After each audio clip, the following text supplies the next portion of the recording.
ഹരി ഓം.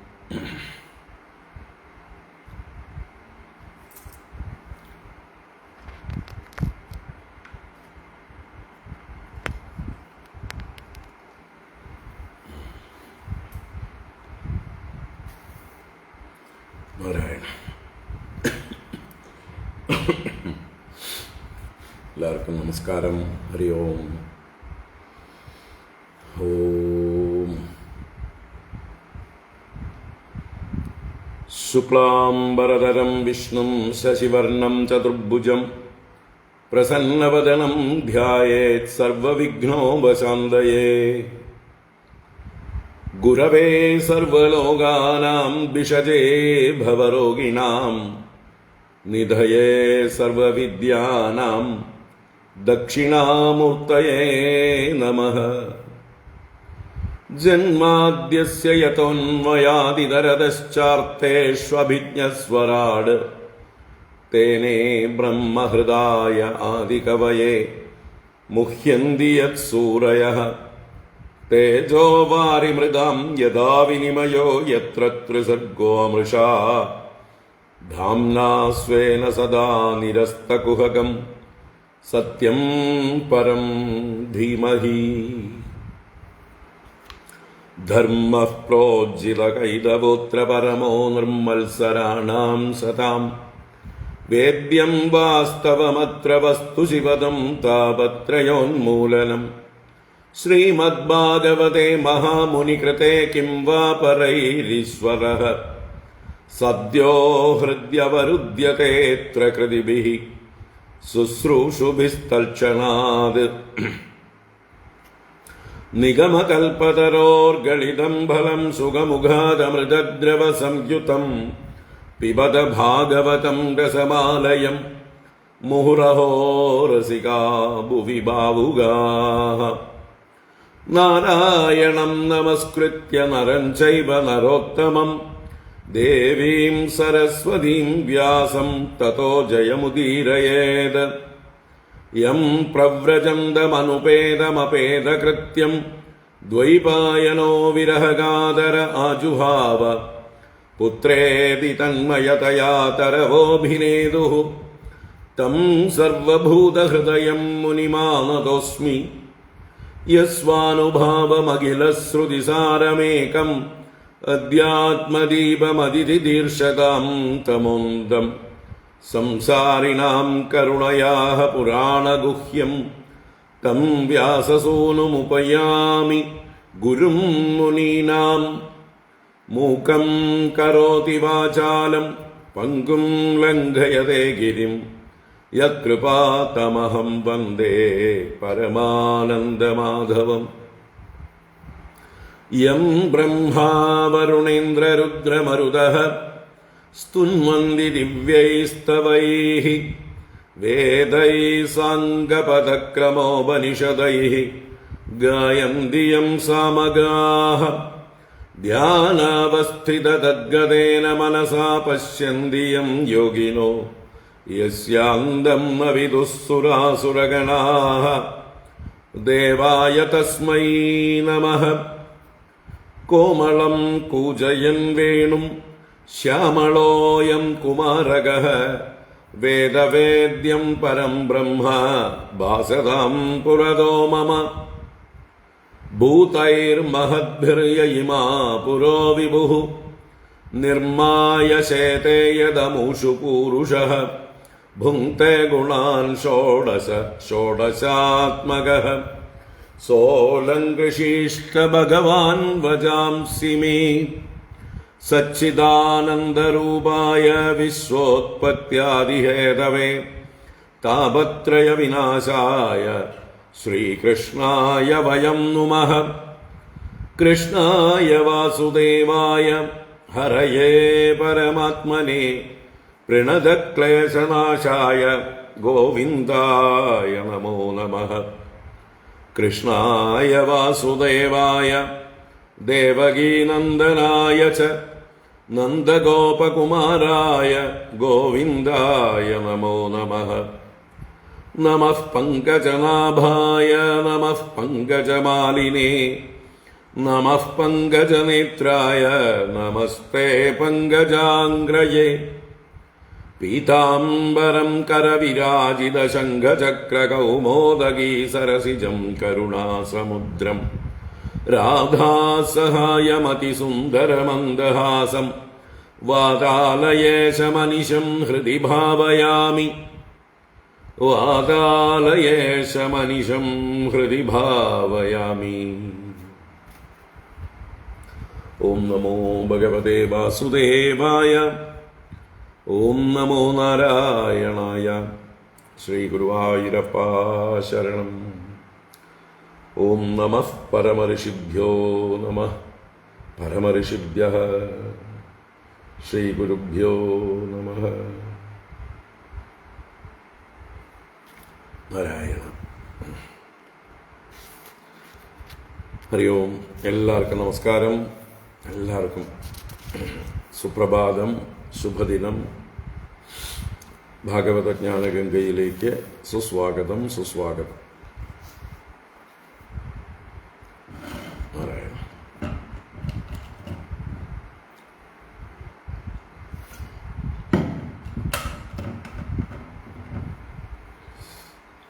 ഭാഗവത ജ്ഞാനഗംഗ ദശമസ്കന്ധം 87-ാം അധ്യായം. നമുക്ക് 35-ാം ശ്ലോകം മുതൽക്ക് അവസാനം വരെ വായിക്കാം. 35-ാം ശ്ലോകം മുതൽക്ക്.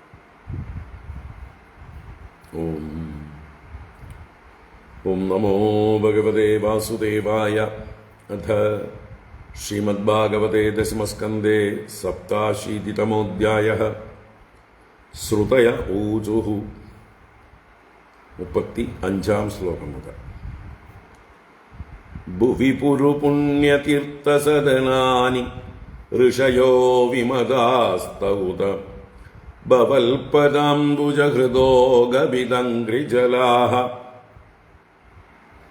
ദദതി സകൃന്മനസ്ത്വയ്യ ആത്മനി നിത്യസുഖേ ന പുനരുപാസത്തെ പുരുഷസാരഹരാവസദാൻ സത ഇദമുത്ഥിതം സദിതി ചേന്നനു തർക്കഹദം വ്യഭിചരതി ക്വച ക്വച മൃഷാ ന തദോ ഭയയുക വ്യവഹൃതയേ വികൽപയിഷിതൊന്ധപരംപരയാ ഭ്രമയതി ഭാരതീത ഉരുവൃത്തിഭിരുക്തജടാൻ നയതിതമഗ്ര ആസ ന ഭവിഷ്യതോ നിധനാത് അനുമിതമന്തരാ ത്വയി വിഭാതി മൃഷൈകരസേ അത ഉപമീയത്തെ ദ്രവിണജാതി വികൽപപദൈഃ വിദധ മനോവിലാസം ഹൃദമിത്യവയന്ത്യബുധാഃ സ യദജയാ ത്വജാം അനുശയീത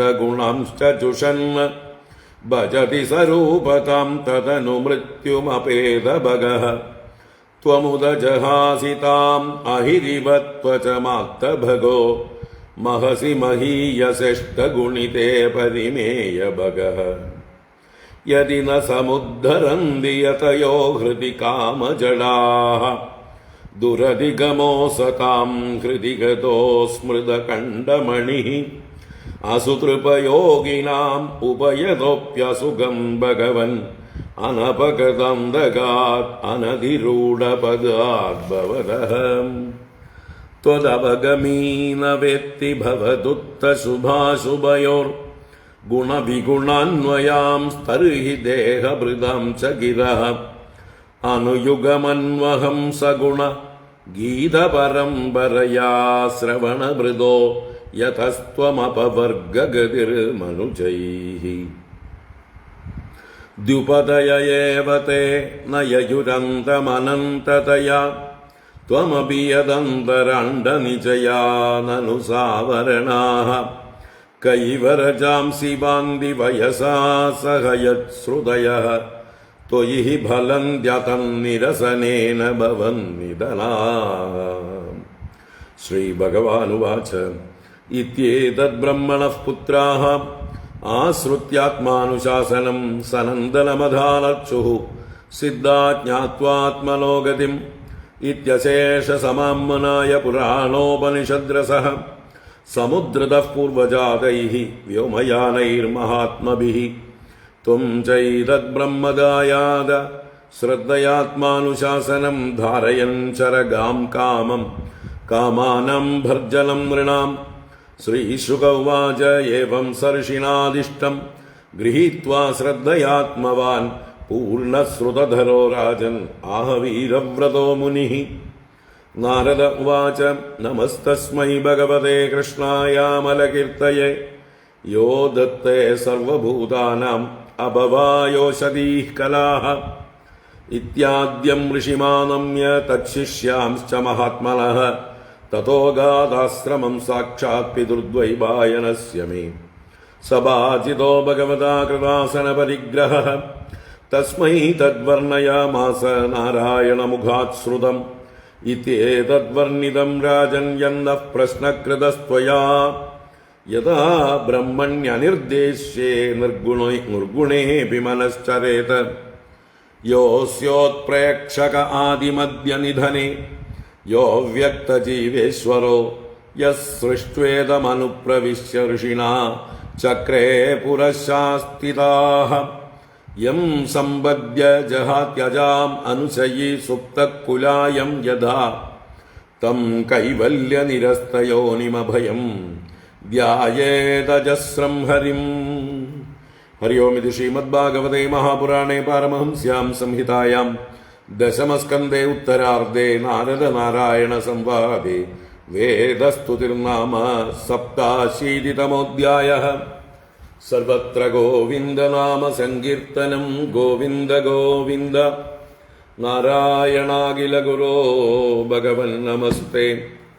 നാരായണാഖില ഗുരോ ഭഗവൻ നമസ്തേ. നാരായണാഖില ഗുരോ ഭഗവൻ നമസ്തേ.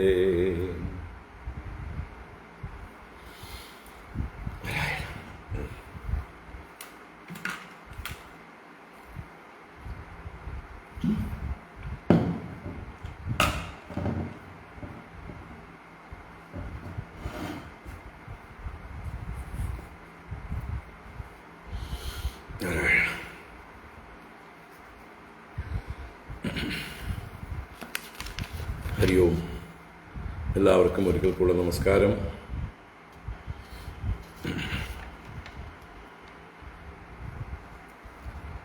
ഭാഗവതജ്ഞാനഗംഗ ശ്രുതിഗീതയിലേക്ക് എല്ലാവർക്കും ഒരിക്കൽ കൂടെ സുസ്വാഗതം. ശ്രുതിഗീതയുടെ 18ാമത്തെ എപ്പിസോഡാണ്. 38ാം ശ്ലോകം വരെയാണ് നമ്മൾ കണ്ടത്.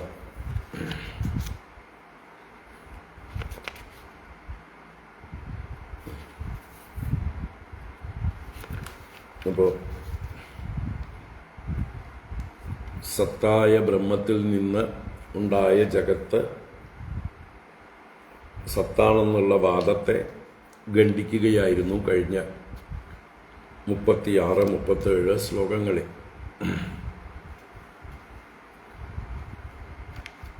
വെറും അന്ധപരമ്പരയ വ്യവഹാരത്തെ അംഗീകരിച്ചിരിക്കുന്നതാണെന്നും മനോവിലാസം മാത്രമാണ് ഈ നാനാനാമരൂപങ്ങൾ എന്നും 36-37 ശ്ലോകങ്ങളെ കൊണ്ട് സമർത്ഥിച്ചു. വിതത മനോവിലാസം വിതതം ന തഥാ ഭവതി. അത് ഉള്ളതല്ല, സത്യമായിട്ടുള്ളതല്ല, ഇതങ്ങനെയുള്ളതല്ല, കാണുന്ന മാതിരിയുള്ളതല്ല. ഇതിനെയാണ് മിഥ്യ എന്ന് പറയുന്നത്. മിഥ്യ എന്ന് പറഞ്ഞാൽ അത്യന്തം അഭാവമുള്ളതല്ല, മുയൽക്കൊമ്പ് പോലെ തീരെ ഇല്ലാത്തതല്ല, എന്നാൽ ആത്മാവിനെ പോലെ സത്യവും അല്ല. ഇത് രണ്ടിൻ്റെയും ഇടയ്ക്ക് മനോവിലാസം കൊണ്ട് നാമരൂപങ്ങൾ കൽപ്പിക്കപ്പെടുന്നതാണ്. എങ്ങനെയാണോ മണ്ണിനെ പാത്രങ്ങളുടെ പല പേരുകളിൽ നമ്മൾ കൽപ്പിക്കുന്നത്, വാചാലംബനം വികാരോ നാമധേയ മൃത്തികേത്യേവ സത്യം എന്ന് ഉപനിഷത് വചനം. വികാരങ്ങൾ, നാമധേയങ്ങൾ എല്ലാം വാക്കിന് ആലംബനം മാത്രമാണ്, മൃത്തിക മാത്രമാണ് സത്യം എന്നതുപോലെ ആ പരബ്രഹ്മ തത്വം മാത്രമാണ് സത്യം. അതിൽ ആരോപിതമായിരിക്കുന്ന ഈ നാനാനാമരൂപങ്ങൾ വിവർത്തം ആണ്, അല്ലാതെ യഥാർത്ഥത്തിലുള്ളത് അല്ല. കൽപ്പിതമാണ്. മനോവിലാസം മനോവിലാസം മനോവിലാസം. വിശ്വം ദർപ്പണദൃശ്യമാന നഗരീ തുല്യം നിജാന്തർഗതം. അല്ലേ? കണ്ണാടിയിൽ കാണുന്ന ഒരു നഗരത്തിന് തുല്യമാണ് ഈ വിശ്വമെന്നും അത് നിജ അന്തർഗതമാണ്. തൻ്റെ ഉള്ളിലാണ് ഈ വിശ്വം ഇരിക്കുന്നത്. തൻ്റെ മനസ്സിനനുസരിച്ചാണ് താൻ ഈ ലോകത്തെ കാണുന്നത്. യഥാ ദൃഷ്ടി തഥാ സൃഷ്ടി. ഓരോരുത്തരുടെയും ദൃഷ്ടി വൈകല്യങ്ങൾക്കനുസരിച്ച് അവർ ഈ ലോകത്തെ വ്യാഖ്യാനിക്കുന്നു. അല്ലെ? വിവിധങ്ങളായ ശാസ്ത്രജ്ഞന്മാർ അവരുടേതായിട്ടുള്ള ദൃഷ്ടികളിലൂടെയാണ് ഈ ലോകത്തെ വ്യാഖ്യാനിക്കുന്നത്. ഒരേ ശാസ്ത്രത്തിൻ്റെ പരമ്പരയിൽ തന്നെ പെടുന്നവർ, ഊർജതന്ത്രജ്ഞന്മാർ, കാലാകാലങ്ങളായി അഭിപ്രായ വ്യത്യാസമുള്ളവരാണ്. അവരൊക്കെ സത്യമല്ലേ അന്വേഷിക്കുന്നത്? അതെ, അവരൊക്കെ സത്യം തന്നെ അന്വേഷിക്കുന്നത്. പക്ഷെ കാലാകാലങ്ങളായിട്ട് മുമ്പേ പറഞ്ഞവരുടെ വാദങ്ങളെ പിൻപേ വരുന്നവർ തിരുത്തിക്കൊണ്ടിരിക്കുന്നു. അതേപോലെ മറ്റ് ശാസ്ത്രങ്ങളും,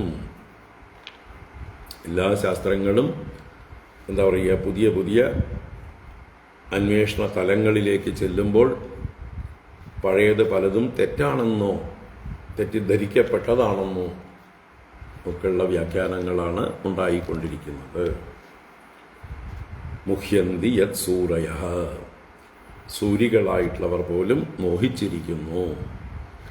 സാഖ്യന്മാരും നൈയായികന്മാരും വൈശേഷികന്മാരും ബൗദ്ധന്മാരും ജൈനന്മാരും കർമ്മകാണ്ഡം പ്രമാണമായി സ്വീകരിച്ചിരിക്കുന്നവരും ഇങ്ങനെ പലരുണ്ട്.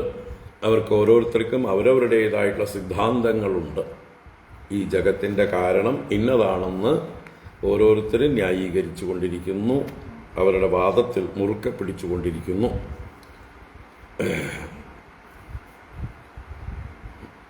എന്നാൽ അദ്വൈത വേദാന്തം മാത്രം ഇതിനെ എല്ലാം അംഗീകരിച്ചുകൊണ്ട്, ഇതെല്ലാം ഓരോ തലത്തിൽ അതിൻ്റേതായിട്ടുള്ള സത്യത്വത്തെ അംഗീകരിച്ചുകൊണ്ട്, എന്നാൽ പാരമാർത്ഥികമായിട്ട് പറഞ്ഞാൽ ഈ ജഗത്ത് ന തഥാ ഭവതി, ഇത് വിദതമാണ്, ഇത് മിഥ്യയാണ്, ഇത് മനോവിലാസമാണ്, മായയാണ് എന്ന് ഉറപ്പിച്ചു പറയുകയാണ്. അതാണ് നമ്മൾ 37 ശ്ലോകത്തിൽ വരെ കണ്ടത്. ആദൗ അന്തേച്ച എന്നാസ്തി വർത്തമാനേച്ച തത്തതാ. ആദിയിലും അന്തത്തിലും ഇല്ലാത്തത് വർത്തമാനത്തിലും ഇല്ലാത്തതാകുന്നു. മുമ്പും ഇല്ല, പിന്നീട് ഉണ്ടാവാനും പോകുന്നില്ല, ഇല്ലാതാകുന്നതും ആണ്. മധ്യകാലത്ത് ഇങ്ങനെ കാണുന്നുണ്ടെങ്കിൽ അത് വാസ്തവമല്ല, ഒരു പ്രതിഭാസം മാത്രമാണ്. സത്യാന്വേഷണത്തിൽ അത് വിലയം പ്രാപിക്കുന്നു. അത് കഴിഞ്ഞ്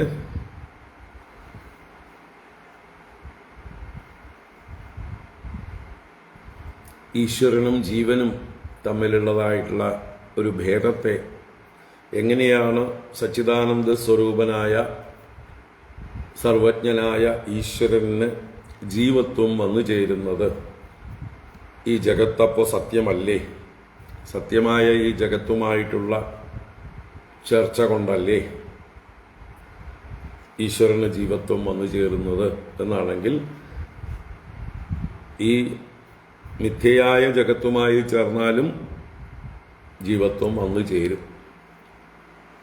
ജീവൻ അല്ലെങ്കിൽ ഈശ്വരൻ തന്നെ വിസ്മരിക്കുന്നത് കാരണമായിട്ടാണ് ഈ ജീവത്വം വന്നു ചേർന്നിരിക്കുന്നത്. ഉദാഹരണത്തിന് നമുക്ക് സ്വപ്ന ദൃഷ്ടാന്തം പറഞ്ഞാൽ, സ്വപ്നത്തിൽ നമ്മൾ പലതും അനുഭവിക്കുന്നുണ്ട് എന്നുള്ളത് കൊണ്ട് സ്വപ്നലോകം സത്യമാണെന്ന് ആരെങ്കിലും ഉണർന്നു കഴിഞ്ഞാൽ അംഗീകരിക്കുമോ? എന്നാൽ എത്ര നന്നായിരുന്നു അല്ലേ?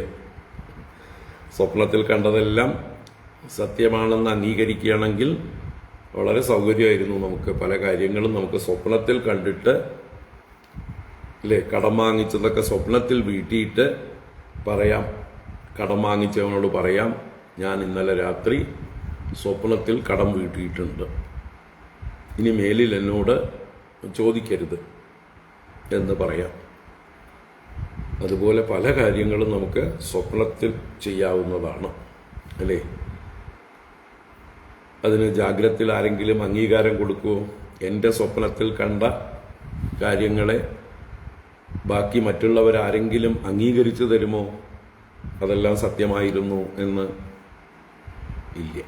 അപ്പോൾ അതേപോലെ തന്നെയാണ് വിതത മനോവിലാസമാണ് ഈ ഇപ്പൊ കാണുന്ന ജഗത്ത്, നാമരൂപാത്മകമായിട്ടുള്ള ജഗത്ത് എന്നത് കഴിഞ്ഞ ശ്ലോകത്തിലൂടെ ബോധ്യപ്പെടുത്തി. ആ വിതത മനോവിലാസമായ ഈ ജഗത്തിൽ നമ്മൾ എങ്ങനെയാണോ സ്വപ്നത്തിൽ ഉറങ്ങിക്കിടന്ന എന്നെ മറന്ന്, എവിടെയും പോയിട്ടില്ലാത്ത സുഖമായി AC റൂമിൽ വാതിലടച്ച് ഭദ്രമായി കിടന്നതായിട്ടുള്ള എന്നെ മറന്ന് ഞാൻ കാട്ടിലെത്തപ്പെട്ടതും അല്ലെങ്കിൽ വെള്ളപ്പൊക്കത്തിൽ മുങ്ങിപ്പൊങ്ങുന്നതായിട്ടും അല്ലെങ്കിൽ അഗ്നിയിൽപ്പെട്ട് ദഹിക്കുന്നതായിട്ടും അല്ലെങ്കിൽ വ്യാഘ്രാദി വന്യമൃഗങ്ങളാൽ ആക്രമിക്കപ്പെട്ടവനായിട്ടും അല്ലെങ്കിൽ കള്ളന്മാരോ കൊള്ളക്കാരോ എന്നെ കത്തി കൊണ്ട് കുത്തി കൊല്ലുന്നതായിട്ടും പല കഷ്ടപ്പാടുകളും അനുഭവിക്കുന്നതായിട്ടുമൊക്കെ കാണുന്നു. അതുമായി താദാത്മ്യം പ്രാപിക്കുന്നു. എന്നിട്ട് ഞാൻ വിഷമിക്കുന്നു. അപ്പോൾ വിസ്മൃതിയാണ് താദാത്മ്യത്തിന് കാരണം. അതുപോലെ തന്നെയാണ് ഇവിടെ ജീവത്വവും വിസ്മൃതി മാത്രമാണ്. അതിന് സ്വരൂപത്തിലേക്കൊന്ന് തിരിഞ്ഞു നോക്കുക, സ്വരൂപത്തിലേക്ക് തിരിഞ്ഞിരിക്കലാണ് കർത്തവ്യമായിട്ടുള്ളത്. അതിനൊന്നലെ ദൃഷ്ടാന്തമായിട്ട് ആ 2 പക്ഷികളുടെ കാര്യം പറഞ്ഞു. ഒരേ വൃക്ഷത്തിലിരിക്കുന്ന 2 പക്ഷികൾ, ദ്വാസുപർണ സയുജ സഖായൗ സമാനം വൃക്ഷം പരിഷസ്വജാതേ തയോരന്യഃ പിപ്പലം സ്വാദ്വത്തി അനസ്നന്യോ അഭിജാകശീതി. ഒരേ വൃക്ഷത്തിൽ 2 പക്ഷികളിരുന്ന് 2 ഭാവങ്ങളെ പ്രാപിച്ചിരിക്കുന്നു. ഒന്ന്, എല്ലാ പഴങ്ങളും ഓടിച്ചാടി കൊമ്പുകൾ തോറും പറന്നു നടന്ന് പഴങ്ങളെ ഭക്ഷിച്ചുകൊണ്ട് വിഷമിക്കുന്നു. മറ്റൊന്ന്, ഒന്നും ചെയ്യാതെ ഒരു പഴവും ഭക്ഷിക്കാതെ ആനന്ദമായി സ്വസ്ഥനായി ഇരിക്കുന്നു. അപ്പോൾ ഈ ഒന്നും ചെയ്യാതിരിക്കുന്ന ആ പക്ഷിയോട് തുല്യമായിട്ട് ആണ് യഥാർത്ഥ സ്വരൂപം, ആത്മസ്വരൂപം. മറ്റേ പക്ഷി ജീവന്റെ ഉപമയായിട്ടാണ് പറഞ്ഞിരിക്കുന്നത്. അപ്പം നമ്മളും ഇങ്ങനെ സ്വയം മറന്ന് അവനവനിലേക്ക് തിരിയാതെ ജന്മജന്മാന്തര അവിദ്യാവാസന കൊണ്ട് ബഹിർമുഖരായി തീർന്നു, ബാഹ്യവിഷയങ്ങളിൽ ഭ്രമമുള്ളവരായി തീർന്നു. ദേഹം, അതിനോട് ബന്ധപ്പെട്ടിരിക്കുന്ന ദേഹത്തിന് സുഖം തരുന്ന തെറ്റിദ്ധാരണയുള്ള വസ്തുക്കളിലേക്ക് പുറമെ അലഞ്ഞു തിരിയുന്നു. അതാണ് അജയാ അജാം അനുശയീത. അജയാൽ മായയാൽ മായയെ അനുശയിക്കുന്ന, മായയോട് ചേർന്നിരിക്കുന്ന ഒരു നമ്മളൊക്കെ അജാമിളന്മാരായി തീർന്നിരിക്കുകയാണ്. അജാമിളന്മാരായി തീർന്നു. അജാമിളന്മാരെന്നാൽ അജയുമായി മേളിച്ചവരാണ് അജാമിളന്മാർ, മായയുമായി ചേർന്നവർ. സ്വന്തം ധർമ്മം മറന്ന് തൻ്റെ ആ ബ്രാഹ്മണ്യ കുലധർമ്മത്തെ മറന്ന്, തൻ്റെ പത്നിയെ മറന്ന്, തൻ്റെ പിതാക്കന്മാരെ അച്ഛനമ്മമാരെ മറന്ന്, എങ്ങനെയാണോ ഒരു വ്യഭിചാരിണിയുമായിട്ട് അജാമിളൻ ചേർന്നത്, ഒരു അൺഹോളി വെഡ്ലോക്ക്, ഒരു അവിഹിത ബന്ധത്തിൽ പെട്ടുപോയി. അതുപോലെ നമ്മൾ ഓരോരുത്തരും അവിഹിത ബന്ധത്തിൽ പെട്ടിരിക്കുകയാണ്. വിഹിതമായിട്ടുള്ള ബന്ധമല്ല ഇത്. ഏത് ബന്ധം? ഈ ദേഹാദികളുമായിട്ടുള്ള നമ്മുടെ താദാത്മ്യം. ഇതൊരു അവിഹിത ബന്ധമാണ്. ഇതിൽ നിന്ന് നമുക്ക് ഡൈവോഴ്സ് നേടണം. ഇവിടെ ഡൈവോഴ്സ് നേടാൻ വക്കീലും കോടതിയൊക്കെ നമ്മൾ തന്നെയാണ്. നമ്മൾ തന്നെ സ്വയം ഈ അൺഹോളി അഥവാ അവിഹിതമായിട്ടുള്ള ഈ ബന്ധത്തിൽ നിന്ന് പുറത്ത് കടക്കണം. അതിനുവേണ്ടി പ്രയത്നം ചെയ്യണം.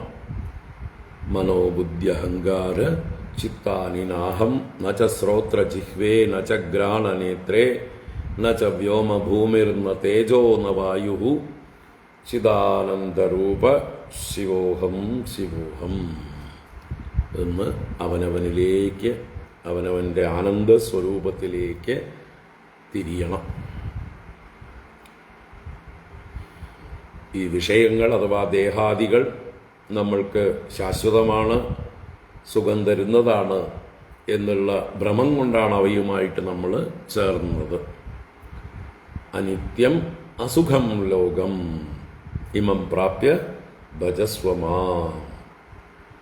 ആവർത്തിച്ച് എല്ലാ ശാസ്ത്രങ്ങളും ഇതുതന്നെയാണ് പറഞ്ഞു തരുന്നത്.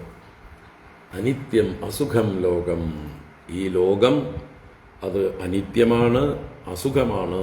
അതിൽ നിന്ന് ആത്മസ്വരൂപനായ എന്നിലേക്ക് മടങ്ങൂ, എന്നെ ഭജിക്കൂ. ഭജ ഗോവിന്ദം ഭജ ഗോവിന്ദം ഗോവിന്ദം ഭജ മൂഢമതേ. ആവർത്തിച്ച് പറയുന്ന ഇതാണ്.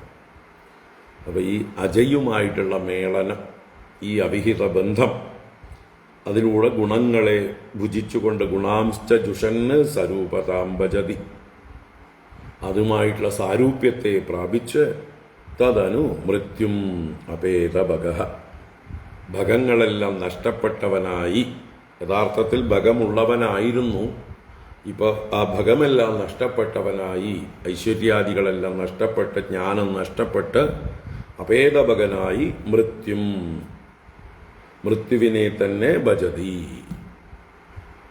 മരണസ്വഭാവമുള്ള നശിച്ചുകൊണ്ടിരിക്കുന്ന ഈ ദേഹാദികളെ സേവിക്കുന്നു. എന്നാൽ ഒരു ജ്ഞാനിയാകട്ടെ ഈശ്വരാനുഗ്രഹം കൊണ്ട് ഈശ്വരനെ പോലെ സ്വതന്ത്രനാകുന്നു. ഈശ്വരൻ എങ്ങനെയാണോ മായയിൽ നിന്ന് മുക്തനായിരിക്കുന്നത്, ഒരു പാമ്പ് അതിൻ്റെ വളയെ ഉപേക്ഷിക്കും പോലെ ഈ മായയെ ഉപേക്ഷിച്ച് മായയെ ജയിച്ചവനാണ് ഈശ്വരൻ. ഈ മായയെ ജയിക്കാൻ ആരൊക്കെ പഠിച്ചിട്ടുണ്ടോ, ആരൊക്കെ അഭ്യസിച്ചിട്ടുണ്ടോ, അതിനുള്ള സാമർഥ്യം ആർക്കൊക്കെ ഉണ്ടോ, അവരൊക്കെ ഈശ്വര സ്വരൂപികളായി തീരുന്നു. മഹാത്മാക്കളൊക്കെ ഈ മായയെ ജയിച്ചവരാണ്. ഈ മായയാകുന്ന വളയെ ഉപേക്ഷിച്ച പാമ്പുകളാണ്. പാമ്പ് വളയൂരും പോലെ ഈ താദാത്മ്യത്തെ മുഴുവൻ വെടിഞ്ഞ് സ്വരൂപത്തിലേക്ക് മടങ്ങിയ മഹാത്മാക്കളാണ്. അഷ്ട ഐശ്വര്യത്തോടുകൂടിയതായിട്ടുള്ള ഭഗവാന്റെ അഷ്ട ഐശ്വര്യങ്ങളെ അവരും പ്രാപിക്കുന്നു. ഭഗവത് സ്വരൂപത്തെ സാക്ഷാത്കരിച്ചവർക്ക് ഈ പറഞ്ഞ അഷ്ട ഐശ്വര്യങ്ങൾ അഥവാ അണിമ, മഹിമ, ഗരിമ, ലഘിമ, ഈശിത്വം, വശിത്വം, പ്രാപ്തി, പ്രാകാശ്യം മുതലായിട്ടുള്ള ഈ അഷ്ടസിദ്ധികൾ ഈ മഹാത്മാക്കൾക്കും വന്നു ചേരുന്നു. കാരണം അവര് ഈശ്വരനുമായിട്ടാണ് ചേർന്നിരിക്കുന്നത്. അവരിൽ ഭഗങ്ങളെല്ലാം വന്നു ചേരുന്നു. അതാണ് അപരിമേയ ഭഗഃ. ഭഗവാൻ അപരിമേയ ഭഗനാണ്. ആ അപരിമേയ ഭഗനെ ഭജിച്ച് ഈ മഹാത്മാക്കളും ഭഗങ്ങളെ പ്രാപിക്കുന്നവരായിത്തീരുന്നു. അവരും അപരിമേയമായ ഭഗങ്ങൾക്ക് ഉടമസ്ഥന്മാരായി മഹസി മഹീയസേ, ആ മഹാത്മ്യത്തിൽ ആദരിക്കപ്പെടുന്നു, പൂജിതരായിത്തീരുന്നു. ഇപ്പോൾ വളരെ ക്ലാരിറ്റി ഉണ്ടായി എന്ന് വിചാരിക്കണം ഈ ശ്ലോകത്തിന്. സയദജയാത്വജാം അനുശയീത ഗുണാംശ്ച ജുഷൻ ഭജതി സരൂപതാം തദനു മൃത്യുമപേദഭഗഃ ത്വമുത ജഹാസിതാം അഹിരിവ ത്വജമാത്തഭഗോ മഹസി മഹീയസേഷ്ട ഗുണിതേ പരിമേയ ഭഗഃ. ഈ ശ്രുതിഗീതയുടെ ഭാഷ കുറച്ച് കഠിനമായതുകൊണ്ട് മാത്രമാണ് എത്ര കേട്ടാലും അല്പം ബുദ്ധിമുട്ട് തോന്നുന്നത്. ആശയം നമ്മൾ എത്രയോ കേട്ടിട്ടുള്ള ആശയങ്ങൾ തന്നെയാണ്. ആ ശ്ലോകങ്ങളുടെ ഘടന, പദങ്ങളുടെ ഘടന, സമസ്ത പദങ്ങൾ എല്ലാം കൊണ്ടും ഒരു ജഗ്ലിംഗ് ഉള്ളതുകൊണ്ടാണ് അതിൻ്റെ ഒരു ചെറിയൊരു ക്ലേശം നമുക്ക് അനുഭവപ്പെടുന്നത്. ഒന്ന് മനസ്സിരുത്തി പദങ്ങളെയൊക്കെ പിരിച്ച് ഓരോ പദത്തിൻ്റെയും അർത്ഥത്തെ വേണ്ട പോലെ വിചാരം ചെയ്താൽ എല്ലാം ഗ്രഹിക്കാവുന്നതാണ്. അടുത്ത ശ്ലോകത്തിലേക്ക് കിടക്കാം. അടുത്ത ശ്ലോകത്തിൽ ഒരു സഗുണ ഈശ്വരനെ ഭജിക്കുന്ന ഭക്തന്റെ മാഹാത്മ്യം പറയുകയാണ്. ഭഗവാനെ ഭജിക്കുന്ന സഗുണഭാവത്തിൽ ഭജിക്കുന്നതായിട്ടുള്ള ഭക്തൻ ഗുണദോഷങ്ങൾക്ക് അതീതനായി തീർന്ന് ഭഗവാനെ പ്രാപിക്കുന്നു, ഭഗവാനോട് ചേർന്നിരിക്കുന്നു. ഭക്തിയില്ലാത്തവർക്ക് ഭ്രംശം സംഭവിക്കുന്നു. ഭക്തിയില്ലാത്തവർക്ക് പിടിവള്ളിയില്ലാത്തവരാണ്, അല്ലേ? പിടിവള്ളിയില്ലാതിരുന്നാൽ കുത്തനെയുള്ളതായിട്ടുള്ള ചില പർവ്വതങ്ങളൊക്കെ കയറുമ്പോൾ വഴുക്കിയിട്ടോ മറിഞ്ഞോ കാൽ തെറ്റിയിട്ടൊക്കെ വീഴാൻ ചാൻസ് ഉണ്ട്. നേരെ മറിച്ച് മുകളിൽ നിന്നൊരു കയറ് താഴോട്ടിട്ട് തന്നിട്ടുണ്ടെങ്കിൽ, അല്ലേ, അല്ലെങ്കിൽ നമ്മുടെ കയ്യിൽ തന്നെ ഈ പർവ്വതാരോഹകരുടെ കയ്യിലുണ്ടാവും ഒരു ആങ്കർ എന്ന് പറയുന്ന ഉപകരണം. ആ ആങ്കർ കൊണ്ട് മുകളിലോട്ട് എറിഞ്ഞു പിടിപ്പിച്ച് അത് നല്ലതുപോലെ ഉറച്ചുവെങ്കിൽ അതിൽ പിടിച്ച് കയറുന്ന പർവ്വതാരോഹകരെ പോലെ ഈ അധ്യാത്മമാർഗം, അത് ഉപനിഷത്ത് പറയും, ക്ഷുരസ്യധാരാ നിശിതാ ദുരത്യയാ ദുർഗം പദസ്തത് കവയോ വദന്തി. ക്ഷുരസ്യധാരാ നിശിതാ ദുരത്യയാ, വാളിന്റെ ധാര പോലെ, വാളിന്റെ മൂർച്ചയേറിയ ആ ഭാഗം പോലെ അതിലൂടെ നടക്കുന്നത് വളരെ ക്ലേശമാണ്. വളരെ ജാഗ്രതയോടുകൂടെ അഭ്യസിച്ചിട്ടുള്ള ആളുകൾക്ക് മാത്രമേ അതിലൂടെ നടക്കാൻ പറ്റുള്ളൂ. അത് നിശിത, നല്ല മൂർച്ചയേറിയതാണ്. ദുരത്യയ, അതിൻ്റെ അപ്പുറത്തേക്ക് കടക്കാൻ, അത്യയം ചെയ്യാൻ പ്രയാസമേറിയതാണ്. ദുർഗംപദഃ തത്, അത് ദുർഗമമായ മാർഗമാണെന്ന് കവയഃ വദന്തി, ഋഷയഃ വദന്തി, ഋഷീശ്വരന്മാർ പറഞ്ഞിരിക്കുന്നു. ഈ നിർഗുണ നിരാകാരമായിരിക്കുന്ന അധ്യാത്മമാർഗം അത് ദുർഗമമാണ്. ഭഗവാൻ ഗീതയിൽ പറഞ്ഞിരിക്കുന്നു, ക്ലേശോ അധികതരസ്തേഷാം അവ്യക്താസക്തചേതസാം അവ്യക്താഹി ഗതിർ ദുഃഖം ദേഹവദ്ഭിരവാപ്യതേ. അവ്യക്തമായിട്ടുള്ള മാർഗം ക്ലേശപൂർണമാണ്, അവർക്ക് അധികതര ക്ലേശമാണ്. ക്ലേശോ അധികതരഃ തേഷാം അവ്യക്ത ആസക്ത ചേതസാം. നിർഗുണ നിരാകാരമായിരിക്കുന്ന ആ പരബ്രഹ്മ തത്വത്തെ ഉപാസിക്കുന്നവർക്ക് അധികതരഃ ക്ലേശഃ. അവ്യക്താഗതി ദുഃഖം ഹി, അവ്യക്തമായ പന്ഥാവ്, അവ്യക്തമായ മാർഗം ദുഃഖപൂർണമാണ്, ക്ലേശപൂർണമാണ്. അതുകൊണ്ട് അർജുന, നിനക്ക് പറ്റിയത് വ്യക്തമായ സഗുണോപാസനയാണ്. നിനക്ക് ഞാൻ ഇപ്പോൾ കാണിച്ചു തന്ന ഈ വിശ്വരൂപത്തെ നീ ധ്യാനിച്ചു കൊള്ളുക. ഇങ്ങനെ ഭഗവാൻ അർജുനന് ഉപദേശിച്ചു. ഉപനിഷത്തുക്കളിൽ പറഞ്ഞു, ക്ഷുരസ്യ ധാരാ നിശിതാ ദുരത്യയാ ദുർഗം പദസ്തത് കവയോ വദന്തി. അതുകൊണ്ട് തന്നെ അതേ ആശയത്തെ 40-ാം ശ്ലോകത്തിൽ ഇവിടെ ശ്രുതിഗീതയും പറഞ്ഞു തരുന്നു. ത്വദവഗമീ അല്ല, അതിൻ്റെ ഇടയ്ക്ക് ഒന്നുണ്ട് അല്ലേ? 39 ഉണ്ട്. 39 കഴിഞ്ഞിട്ടാണല്ലോ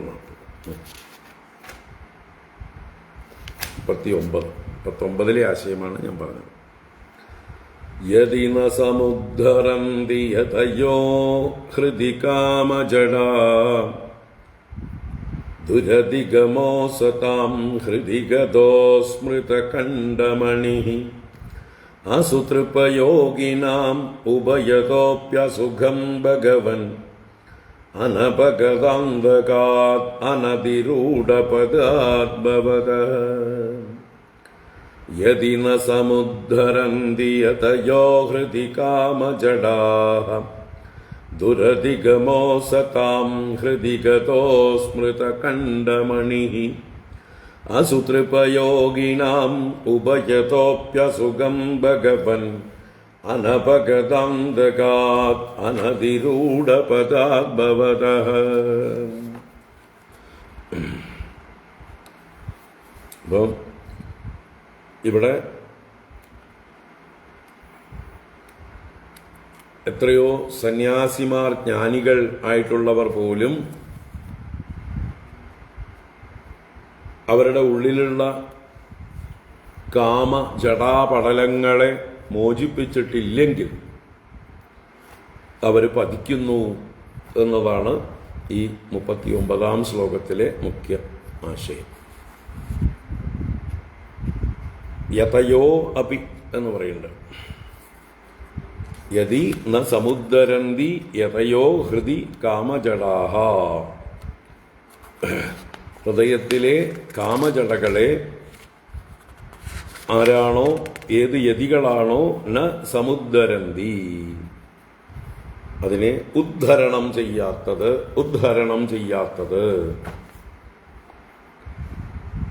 ഈ എന്താ പറയുക, വലിയ അരയാൽ വൃക്ഷത്തിൻ്റെ വേരുകൾ ജട പോലെയാണ് അല്ലേ?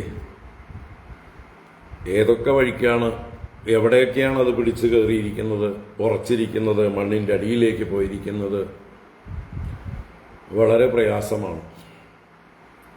അതിൻ്റെ ശാഖകളിൽ നിന്നൊക്കെ വേരിറങ്ങിയിട്ടുണ്ടാവും.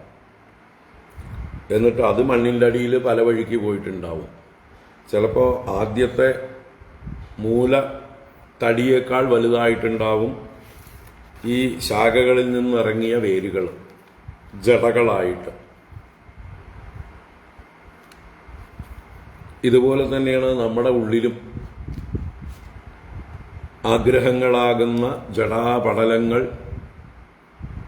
എവിടെയൊക്കെയാണ് താഴ്ന്ന് ഇറങ്ങിയിരിക്കുന്നത്, എവിടെയൊക്കെയാണ് മുറുക്കെ പിടിച്ചിരിക്കുന്നത്, വളരെ ഗൂഢമാണ് അല്ലേ? നിഗൂഢമാണ്. ആദ്യം ചിലപ്പോൾ ഒരാഗ്രഹത്തിൽ നിന്നാണ് തുടങ്ങിയിട്ടുണ്ടാവുക. ആ ആഗ്രഹത്തെ സാധിച്ചതോടു കൂടിയിട്ട് അതിൻ്റെ ശാഖകളായിട്ട് എത്ര ആഗ്രഹങ്ങൾ വളർന്നു വന്നു, എത്ര വേരുകൾ ഉണ്ടായി വന്നു. പിന്നീട് അത് ഓരോന്നും സാധിക്കും തോറും ഓരോ ശാഖകളിൽ നിന്നും എത്ര എത്ര എത്ര വേരുകൾ ഇറങ്ങി താഴോട്ട് നമ്മളെ മണ്ണിലേക്ക് നിഗൂഢമായി പടർന്നു പിടിച്ച് ഈ ഒരു വടവൃക്ഷത്തെ, ആൽവൃക്ഷത്തെ ഈ ഭൂമിയുമായി ബന്ധിച്ചിരിക്കുന്നത് പോലെയാണ് നമ്മുടെ മനസ്സിലെ ആഗ്രഹങ്ങളാകുന്ന ഈ വേരുകൾ മനസ്സാകുന്ന വടവൃക്ഷത്തെ ഈ ജഗത്തുമായി, ദേഹാദികളുമായി, സംസാരവുമായി ബന്ധിച്ചിരിക്കുന്നത് അല്ലേ? അതുകൊണ്ട് തന്നെ അസംഗശസ്ത്രേണ ദൃഢേന ചിത്വാ തതഃ പദം തത്പരിമാർഗിതവ്യം യസ്മിൻ ഗതാ നിവർത്തന്തി ഭൂയഃ എന്നെല്ലാം ഗീതയിലൂടെ ഭഗവാൻ ഉപദേശിച്ചു. ഊർധ്വമൂലം അധഃശാഖം അശ്വത്ഥം പ്രാഹുരവ്യയം ഛന്ദാംസി യസ്യ പർണാനി യസ്തം വേദ സ വേദവിദ് അധശ്ചോർധ്വം പ്രസൃതാസ്തസ്യ ശാഖാഃ ഗുണപ്രവൃദ്ധാ വിഷയപ്രവാളാഃ അധശ്ച മൂലാന്യനുസന്തതാനി കർമാനുബന്ധീനി മനുഷ്യലോകേ ന രൂപമസ്യേഹ തതോപലഭ്യതേ നാന്തോ ന ചാതിർന ച സംപ്രതിഷ്ഠ അശ്വത്ഥമേനം സുവിരൂഢമൂലം അസംഗശസ്ത്രേണ ദൃഢേന ചിത്വാ തതഃ പദം തത്പരിമാർഗിതവ്യം യസ്മിൻ ഗതാ ന നിവർത്തന്തി ഭൂയഃ.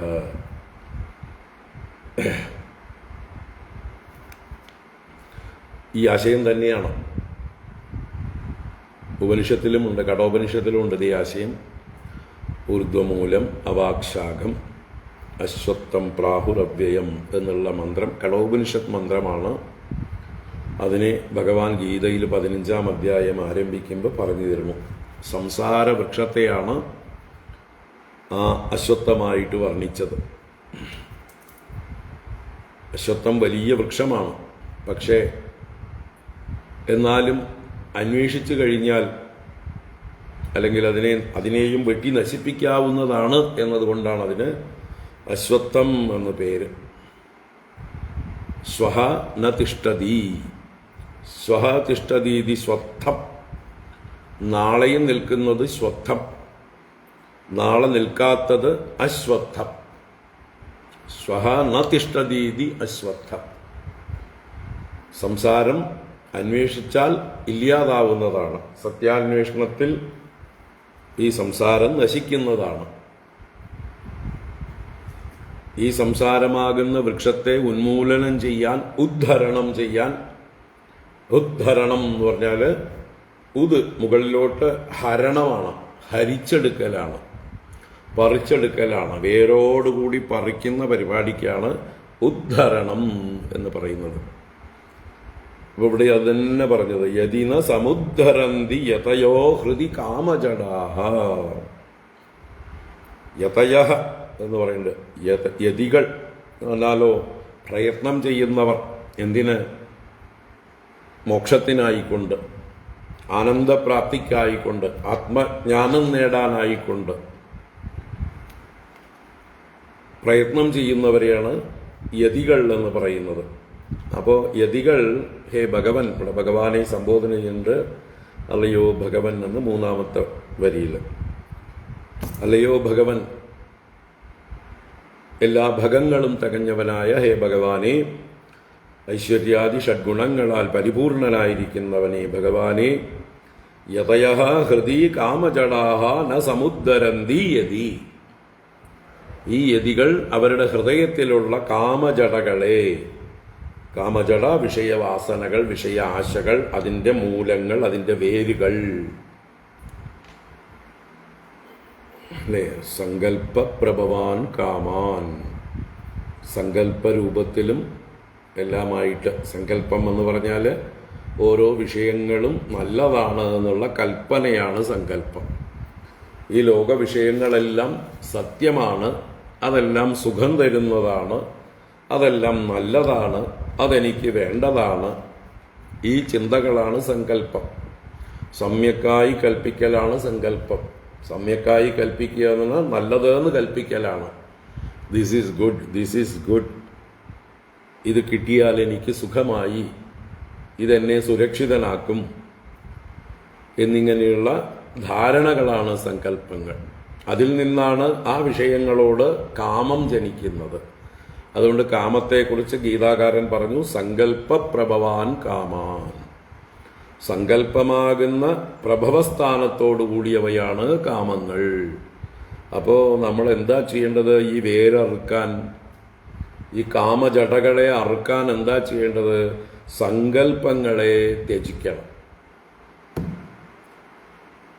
അതിനാണ് ദോഷദൃഷ്ട്യാ മുഹുർമുഹു എന്ന് ആചാര്യ ഭഗവത്പാദർ പറയുന്നത്.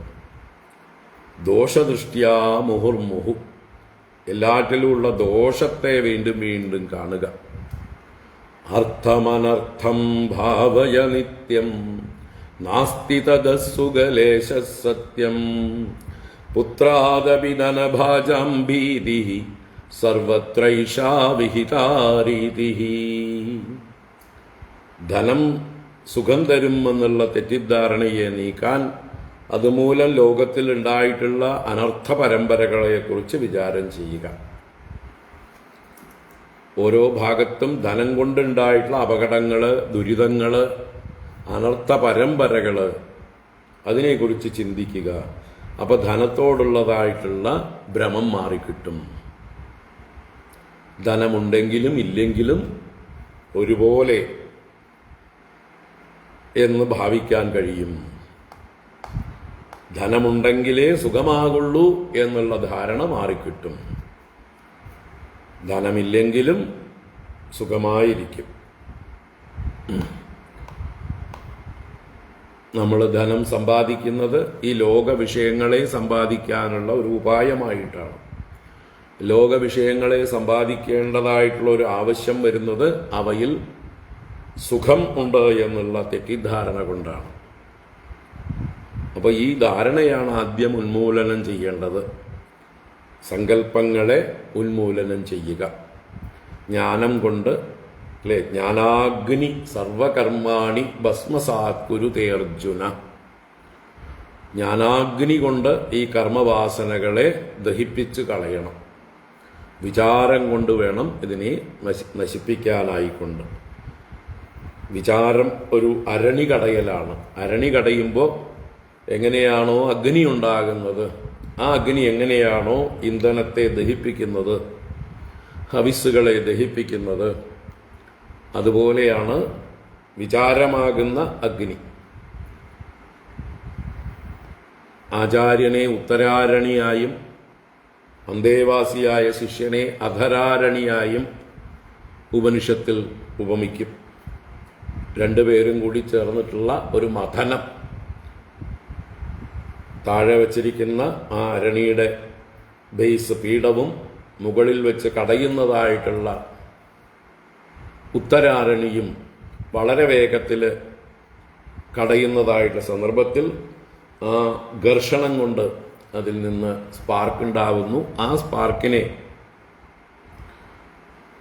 പച്ചക്കർപ്പൂരവും പഞ്ഞിയും ചില ചകിരി നാരുകളും എല്ലാം ഇട്ടുകൊണ്ട് കത്തിച്ച്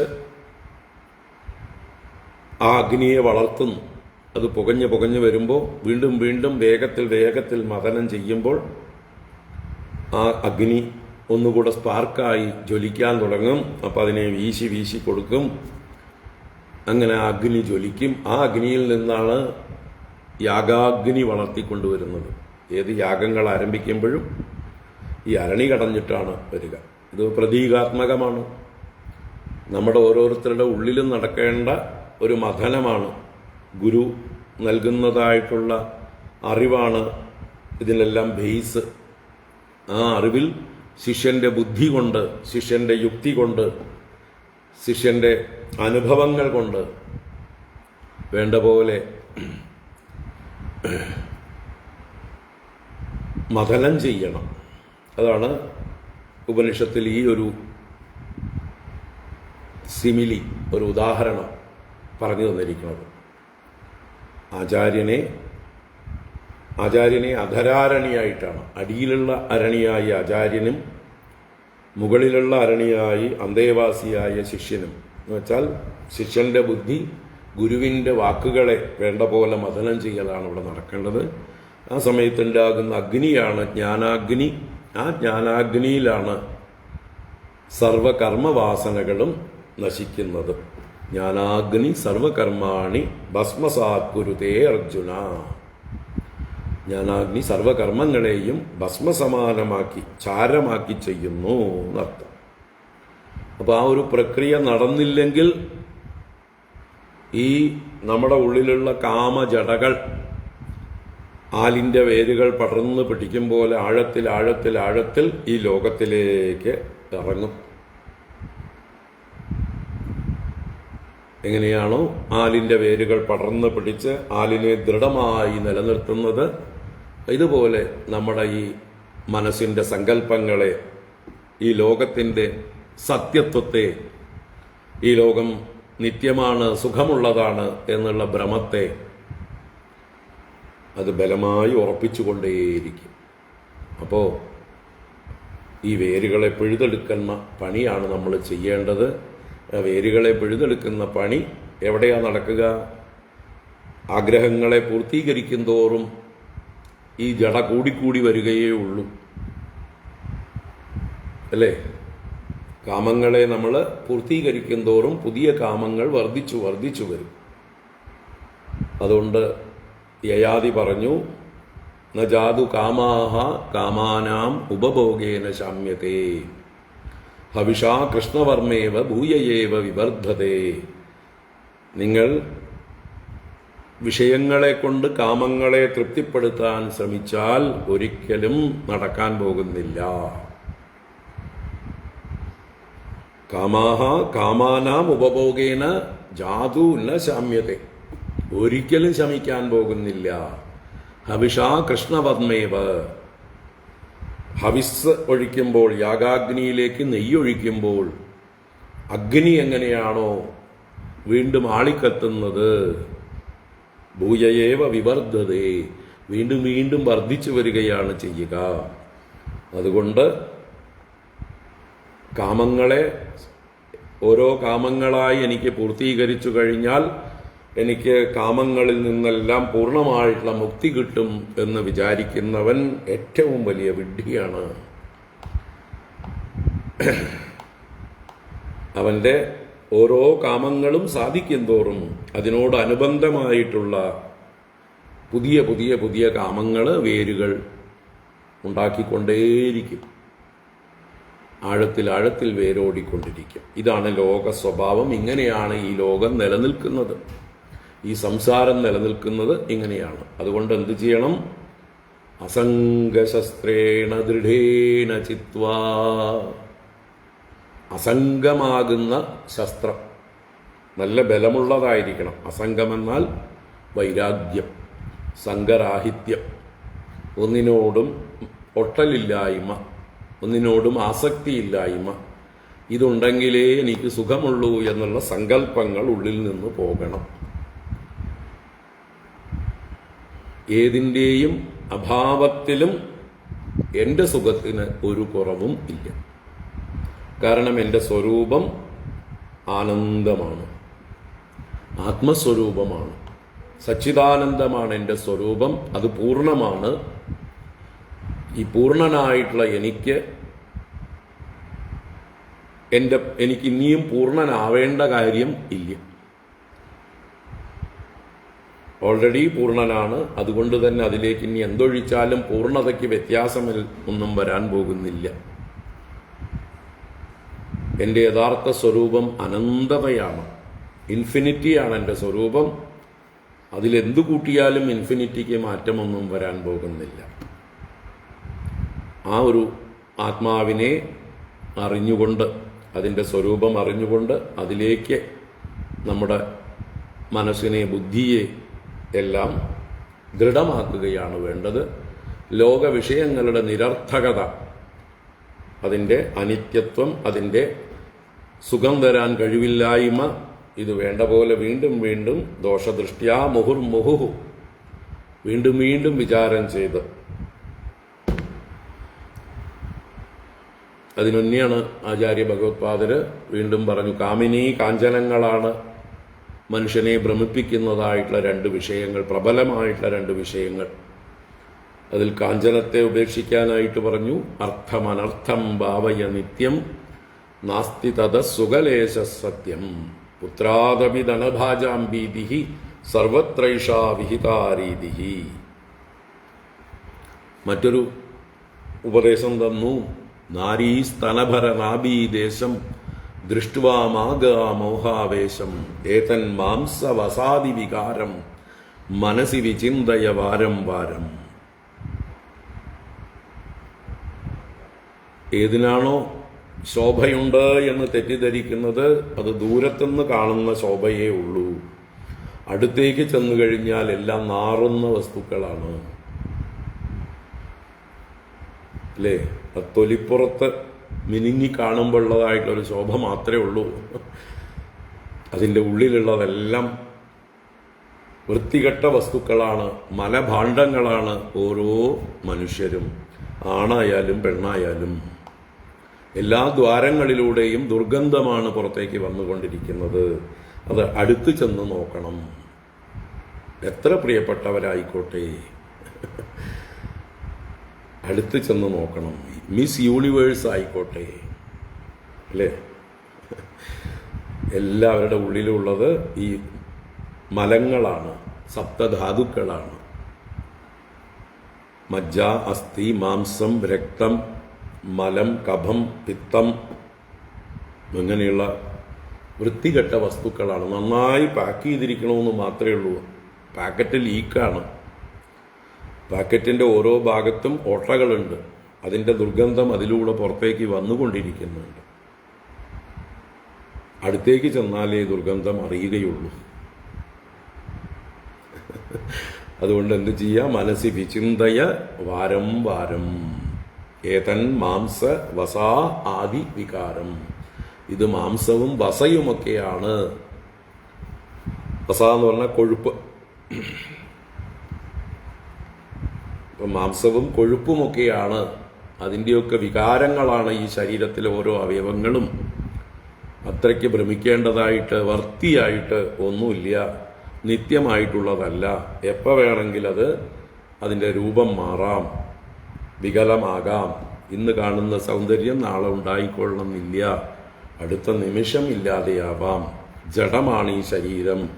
അതിൽ ഈ ആത്മാവാകുന്ന ചൈതന്യം ഉള്ളത് കൊണ്ടാണ് അത് ആകർഷണീയമായിരിക്കുന്നത്. ആ ഗതവതി വായൗ ദേഹാപായേ ഭാര്യാ ബിഭ്യതി തസ്മിൻ കായേ. ആ വായു ഗതവതി, ദേഹാപായേ വായൗ ഗതവതി സതി. പ്രാണവായു ഇതിൽ നിന്ന് പുറത്തേക്ക് പോയി കഴിഞ്ഞാൽ തസ്മിൻ കായേ ഭാര്യാ ബിഭ്യതി. ആ ശരീരത്തെ അതുവരെ കെട്ടിപ്പിടിച്ച് കിടന്നിരുന്ന, ആലിംഗനം ചെയ്തിരുന്ന ഭാര്യ ഭയപ്പെടുന്നു. വേഗം അതിനെ കൊണ്ടുപോയി ദഹിപ്പിക്കാൻ ഏർപ്പാട് ചെയ്യൂ എന്ന് പറയുന്നു. ഇതാണ് പരമാർത്ഥം. അപ്പോൾ വെറും ഭ്രമം മാത്രമായിരുന്നു ഇതെനിക്ക് സുഖം തരും എന്നുള്ളത്. അപ്പം ഇതിനെക്കുറിച്ച് വീണ്ടും വീണ്ടും ചിന്തിക്കുമ്പോഴാണ് നമ്മുടെ ഉള്ളിലുള്ള ഈ ജടകള് പുഴക്കി പോരുള്ളൂ അല്ലേ. നമ്മൾ തിരുപ്പതിയിലും പഴനിയിലും ഒക്കെ പോയി മൊട്ടയടിക്കുന്നതൊക്കെ ഇതിൻ്റെ പ്രതീകമായിട്ടാണ്. അല്ലാതെ ഭഗവാന് നമ്മുടെ മുടി കിട്ടിയിട്ട് കാര്യമൊന്നുമില്ല. ഭഗവാന് മുടി കൊടുത്തു ചിലർ പറയുന്ന വിഡ്ഢിത്തരമാണ്. ഭഗവാന് മുടി കൊടുക്കുക എന്ന് പറഞ്ഞാൽ അതിൻ്റെ താല്പര്യം എന്താ? എൻ്റെ ആഗ്രഹങ്ങളെല്ലാം ഭഗവാനിലേക്ക് സമർപ്പിച്ചു, ഇനി എനിക്ക് യാതൊരു ആഗ്രഹങ്ങളും ഇല്ല.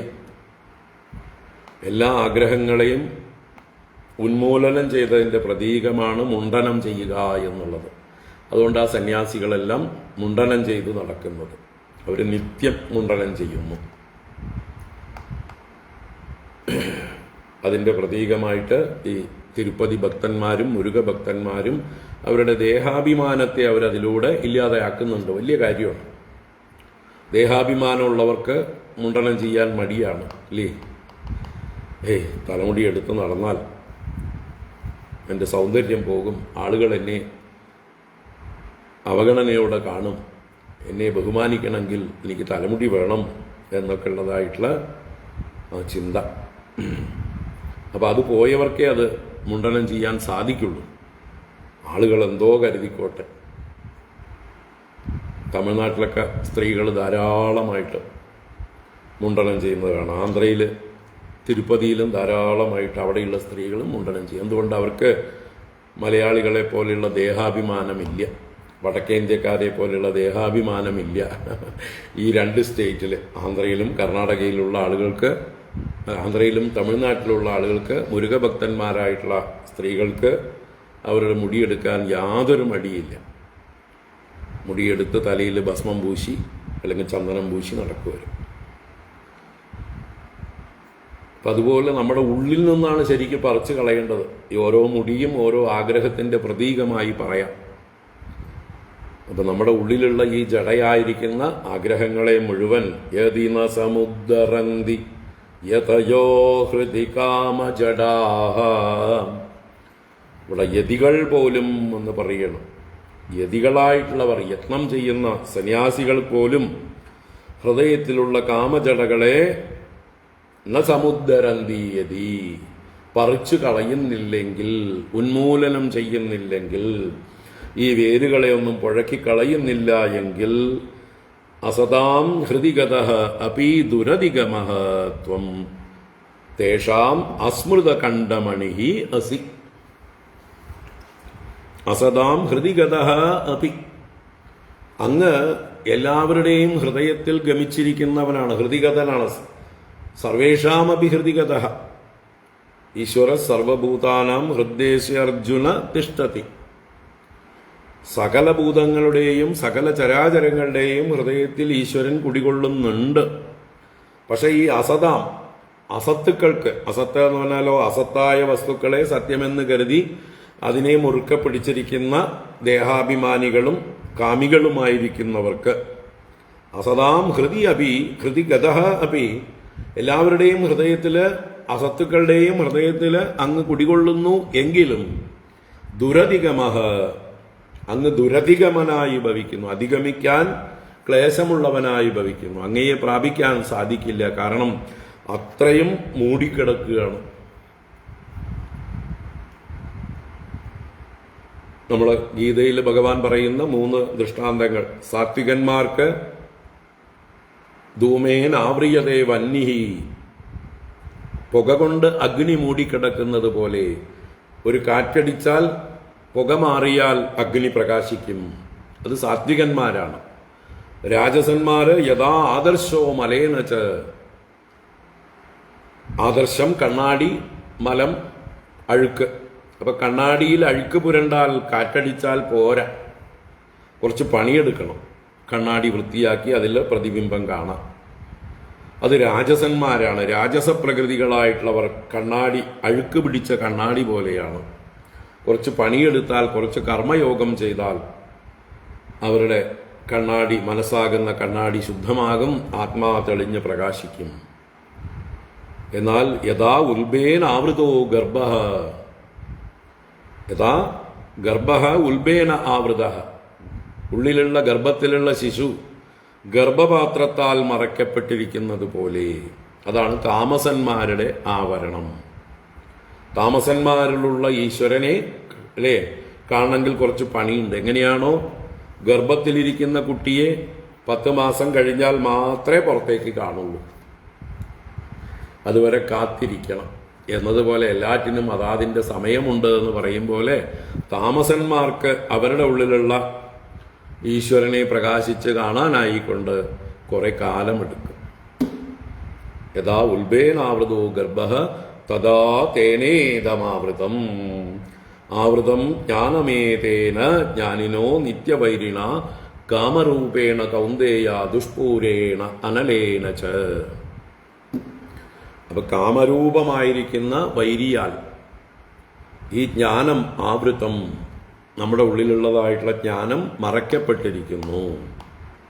അത് സാത്വിക കാമം, രാജസകാമം, താമസകാമം. താമസകാമന്മാർക്ക് അടുത്ത കാലത്തൊന്നും അവരുടെ ഈ വേരുകളൊന്നും പുഴക്കി അല്ലേ ഈശ്വര സാക്ഷാത്കാരം നേടാൻ സാധിക്കില്ല. രാജസന്മാർക്ക് കുറെ കർമ്മയോഗം കൊണ്ട് സാധിക്കും. സാത്വികന്മാർക്ക് ശ്രവണ മനന നിധിധ്യാസനങ്ങളാണ് ഉത്തമമാർക്ക്.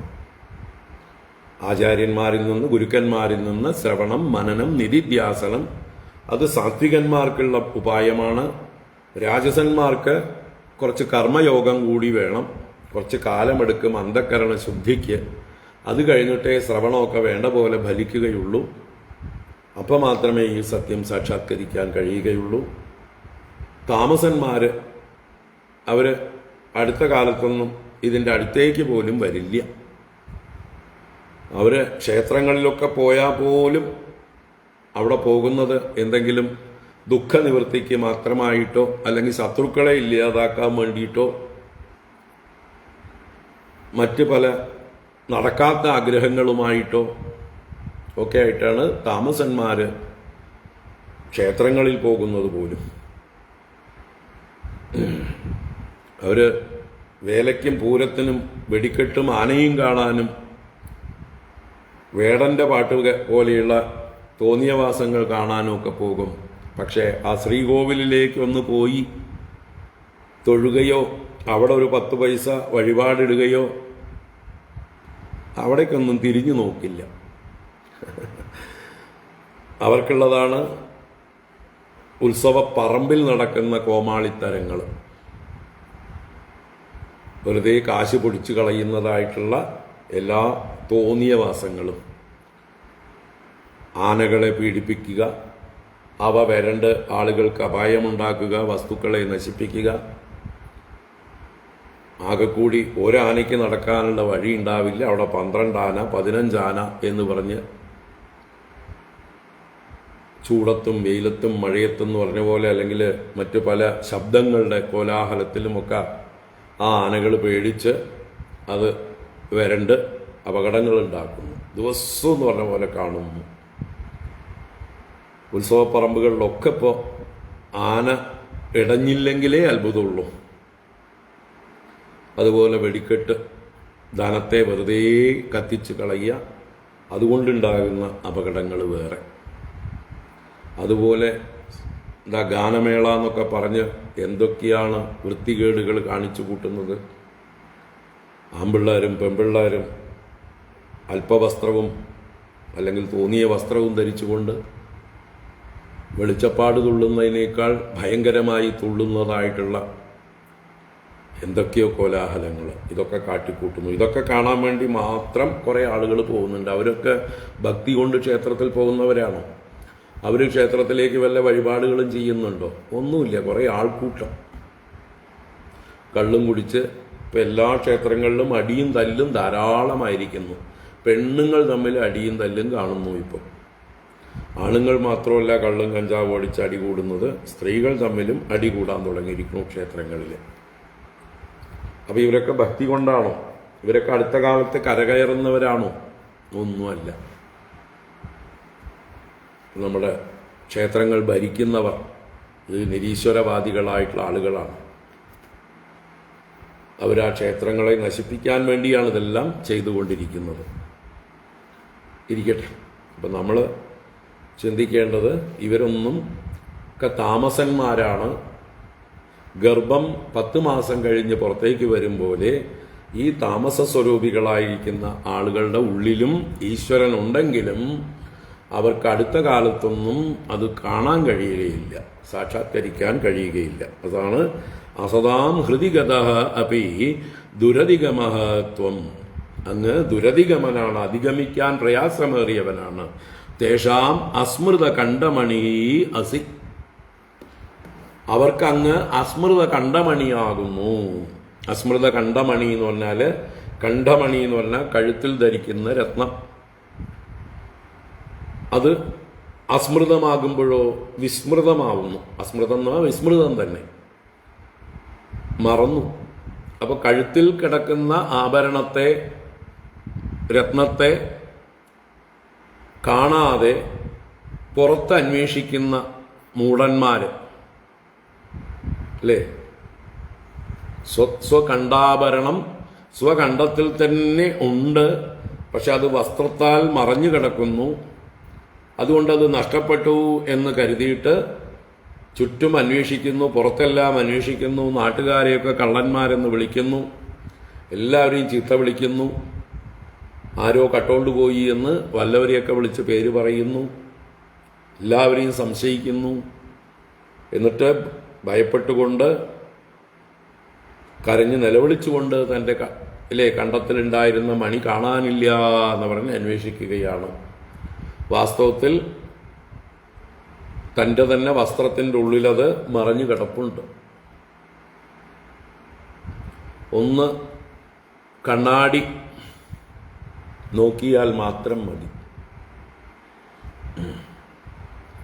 ഒന്ന് കണ്ണാടിയിൽ നോക്കി സ്വന്തം ആ മറഞ്ഞു കിടക്കുന്ന വസ്ത്രത്തെ ഒന്ന് അകറ്റി നോക്കിയാൽ മതി, അല്ലെങ്കിൽ സ്വന്തം കൈകൊണ്ടൊന്ന് തപ്പി നോക്കിയാൽ മതി. പക്ഷെ അവിടെ മാത്രം നോക്കില്ല. നോക്കേണ്ടിടത്ത് നോക്കാതെ, നോക്കേണ്ട വിധത്തിൽ നോക്കാതെ ഇല്ലാത്ത സ്ഥലത്തൊക്കെ അലഞ്ഞു തിരിയും, അന്വേഷിച്ചു കൊണ്ടേയിരിക്കും ബഹിർമുഖരായിട്ട്. അതാണ് അസ്മൃത കണ്ഠമണി. അപ്പോ ഈശ്വരൻ ഈ കണ്ഠമണിയായി നമ്മുടെ കൂടെ തന്നെ ഉണ്ട്. നിത്യസിദ്ധനാണ് ഈശ്വരൻ. ഈശ്വരനെ അന്വേഷിച്ച് നമ്മൾ എവിടെയും പോകേണ്ട ആവശ്യമില്ല. നിത്യസിദ്ധനാണ്, ആത്മസ്വരൂപനാണ്. ആ ആത്മസ്വരൂപനായ ഈശ്വരനെ അറിയാതെ ലോകം മുഴുവൻ നമ്മൾ അന്വേഷിച്ച് നടക്കുന്നു, ദുരധിഗമനായിരിക്കുന്നു. എന്തുകൊണ്ട്? അസത്തുക്കളായതുകൊണ്ട്, ഹൃദയത്തിലെ കാമജടകൾ പോയിട്ടില്ലാത്തതുകൊണ്ട്, സാത്വിക രാജസ താമസ കാമങ്ങൾ ഉള്ളിൽ പടർന്നു പിടിച്ചിരിക്കുന്നത് കൊണ്ട് സത്യം മറയ്ക്കപ്പെട്ടിരിക്കുന്നു. അതാണ് തേഷാം അസ്മൃത കണ്ഠമണി അസി. അസുതൃപയോഗിനാം ഉപയതഃ അപി അസുഖം ഭവതി. അസുതൃപയോഗിനാം ഉപയതഃ അപി അസുഖം ഭവതി. അസുതൃപയോഗി എന്ന് പറഞ്ഞാൽ അസു പ്രാണൻ, ഇന്ദ്രിയങ്ങൾ. തൃപ്പ് എന്ന ശബ്ദം തൃപ്തിപ്പെടുത്തുക. അപ്പൊ ഇന്ദ്രിയങ്ങളെ തൃപ്തിപ്പെടുത്തുകയും യോഗികളെന്ന് ഭാവിക്കുകയും ചെയ്യുന്നവർ മിഥ്യാചാരന്മാർ അല്ലേ? മനസ്സുകൊണ്ട് വിഷയങ്ങളെ ആഗ്രഹിക്കുകയും ചിന്തിക്കുകയും അതിനുവേണ്ടി പ്രവർത്തിക്കുകയും ചെയ്യുക. ബാഹ്യമായിട്ട് യോഗിയാണ്, സന്യാസിയാണ്, യതിയാണ്, താപസനാണ് എന്നൊക്കെ വേഷം കെട്ടിയും നടക്കുക. തലയും താടിയും ജടയും ഒക്കെ വളർത്തി വലിയ ഭസ്മക്കുറിയും രുദ്രാക്ഷവും ഒക്കെ ധരിച്ച് കാവിയുടുത്ത് അല്ലെങ്കിൽ വെള്ളയുടുത്ത് വിവിധ വസ്ത്രങ്ങളെല്ലാം ധരിച്ചുകൊണ്ട് മറ്റുള്ളവരുടെ ദൃഷ്ടിയിൽ സന്യാസിയാണ് താനും. എന്നാൽ തൻ്റെ ഉള്ളില് ആസക്തി വേരൂന്നിയിരിക്കുകയാണ്. അപ്പൊ അങ്ങനെയുള്ളവരെയാണ് ഇവിടെ അസുതൃപ യോഗികൾ. അസുവിനെ അഥവാ ഇന്ദ്രിയങ്ങളെ തൃപ്തിപ്പെടുത്തുന്ന യോഗികൾ, ഇന്ദ്രിയ വിഷയങ്ങളിൽ ആസക്തരായിരിക്കുന്ന യോഗികൾ. അങ്ങനെയുള്ളവർക്ക് ഉഭയതഃ അപി അസുഖം ഭവതി. ഉഭയതഃ എന്ന് പറഞ്ഞാലോ രണ്ട് പ്രകാരത്തിലും, രണ്ടിൽ നിന്നും അസുഖം ഭവതി, സുഖമില്ലായ്മ ഉണ്ടാകുന്നു. അത് എവിടുന്നൊക്കെ എന്ന് പറയണ? അനപഗതാന്തകാത് അനതിരൂഢ പദാത് ഭവതഃ ച. രണ്ട് എവിടുന്നൊക്കെയാണ്? അനപഗത അന്തകാത് ഒന്ന്, രണ്ടാമത്തത് അനതിരൂഢ പദാത് ഭവതഃ. ഇവിടെ അന്തകൻ, മൃത്യു, അന്തകാത്. അന്തകൻ എന്തായി? അനപഗതൻ. അനപഗതൻ എന്ന് പറഞ്ഞാൽ അപഗത, അപഗതനാവാത്തവൻ. അപഗതൻ എന്ന് പറഞ്ഞാൽ പോയവൻ. അപഗതൻ, അനപഗതൻ, പോകാത്തവൻ എന്ന് പറഞ്ഞാലോ മൃത്യു വിട്ടൊഴിഞ്ഞു പോകുന്നില്ല എന്ന് പറഞ്ഞാലോ മൃത്യുഭയം മാറുന്നില്ല. മൃത്യുഭയം മാറുക എന്ന് പറഞ്ഞാൽ എന്താ? നമ്മുടെ ശരീരത്തോടുള്ള ആസക്തി, മറ്റ് ഭൗതിക വിഷയങ്ങളോടുള്ള ആസക്തി, ഇവയെല്ലാം നഷ്ടപ്പെടുമോ എന്നുള്ള ഭയമാണ് മൃത്യുഭയം. നമ്മുടെ ശരീരം നഷ്ടപ്പെടും, ശരീരത്തോട് ബന്ധപ്പെട്ടിരിക്കുന്നതെല്ലാം നഷ്ടപ്പെടും, ചുറ്റുപാടുള്ള നമ്മൾ സമ്പാദിച്ചതെല്ലാം ഉപേക്ഷിച്ച് പോകേണ്ടി വരും, അല്ലെങ്കിൽ ഇതിനെല്ലാം നാശമുണ്ട്, നമ്മൾക്ക് പ്രിയപ്പെട്ടതെല്ലാം നശിക്കും. ഇതെല്ലാം മൃത്യുഭയമാണ്. മൃത്യു എന്ന് പറഞ്ഞാൽ മാറ്റമാണ്, നാശവും മാറ്റവും അത് തന്നെയാണ് മൃത്യു. അപ്പൊ എല്ലാം നശിക്കും, എല്ലാം കൈവിട്ട് പോകും, എൻ്റെ പ്രിയപ്പെട്ടതെല്ലാം എന്നിൽ നിന്ന് നഷ്ടപ്പെടും, എനിക്ക് ഏറ്റവും പ്രിയപ്പെട്ട എൻ്റെ ദേഹവും അവസാനം നശിക്കും എന്നുള്ളതായിട്ടുള്ള ആ ഭയം. അപ്പൊ ഭൗതികമായിട്ടുള്ള എല്ലാറ്റിൽ നിന്നുള്ള ഭയം, ഇഹലോകത്തിലുള്ള ഭയം, അതാണ് അനപഗത അന്തകാത്. അപ്പൊ ഇഹലോകത്തിലും അവനൊരു സുഖമില്ല. പിന്നെയോ അനതിരൂഢ പദാത് ഭവതഃ. അനതിരൂഢ പദം എന്ന് പറഞ്ഞാൽ പദം സ്ഥാനം, സ്വരൂപം എന്നൊക്കെ അർത്ഥം. അനതിരൂഢം, അതിരൂഢം, അധ്യാരോഹണം ചെയ്തിട്ടില്ല, ആരോഹണം ചെയ്തിട്ടില്ല, പ്രാപിച്ചിട്ടില്ല എന്നർത്ഥം. അനതിരൂഢം. അപ്പൊ പ്രാപിക്കാത്തതായിട്ടുള്ള സ്ഥാനത്തോടുകൂടിയ അങ്ങയെക്കുറിച്ചും അപ്പോൾ ഇഹലോകവുമില്ല, പരലോകവുമില്ല, അഥവാ ഭൗതിക സുഖങ്ങളുമില്ല, മോക്ഷസുഖവുമില്ല. രണ്ട് സുഖങ്ങളിൽ നിന്നും അവൻ ഭ്രഷ്ടനായി തീരുന്നു. ശ്രേയസ്സും പ്രേയസ്സും രണ്ടും അവൻ അനുഭവിക്കാൻ പറ്റുന്നില്ല. സന്യാസ വേഷം കെട്ടിയിട്ടില്ലായിരുന്നുവെങ്കിൽ മറ്റുള്ളവരെ പോലെ തന്നെ ഭൗതിക സുഖങ്ങളിൽ മുഴുകിക്കൊണ്ട് ജീവിക്കാമായിരുന്നു. ഇതിപ്പോ ഇല്ലത്തുനിന്ന് വിടുകയും ചെയ്തു, അമ്മാത്തിട്ട് എത്തിയതുമില്ല എന്ന് പറയും. എന്നതുപോലെയാണ് പലരുടെയും അവസ്ഥ. രണ്ടുമില്ല, ഇഹലോകവുമില്ല, പരലോകവുമില്ല. അത് തന്നെയാണ് ഇവിടെ അനപഗത അന്തകാത് അനതിരൂഢ പദാത് ഭവതഃ. ഭവതഃ അങ്ങയുടെ അനതിരൂഢ പദാത്, അതിരോഹണം ചെയ്യാത്ത സ്ഥാനത്തിൽ നിന്നും, അറിയപ്പെടാത്ത പദത്തോടു കൂടിയ അങ്ങയിൽ നിന്നും ഒക്കെ അർത്ഥം. അപ്പോൾ ഈശ്വരനെ കുറിച്ചും അറിവില്ല, എന്നാൽ ഈശ്വരനെ ഭയമുണ്ട് താനും, അല്ലേ? ഞാൻ ഈ വേഷമൊക്കെ കെട്ടിയിട്ടും എൻ്റെ ഉള്ളിൽ കള്ളത്തരങ്ങളാണല്ലോ, ഈശ്വരൻ കണ്ടുപിടിക്കുമല്ലോ എന്നുള്ള പേടിയും ഉണ്ടാവും.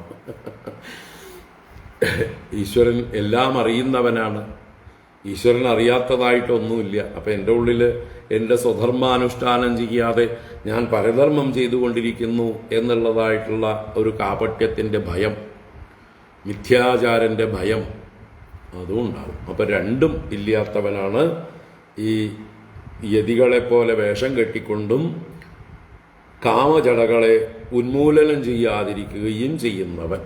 അപ്പോൾ ഉള്ളിൽ വിഷയധ്യാനം, പുറത്ത് വേഷം കെട്ടി യതിയെ പോലെ നടക്കുന്നു, സന്യാസിയെ പോലെ നടക്കുന്നു.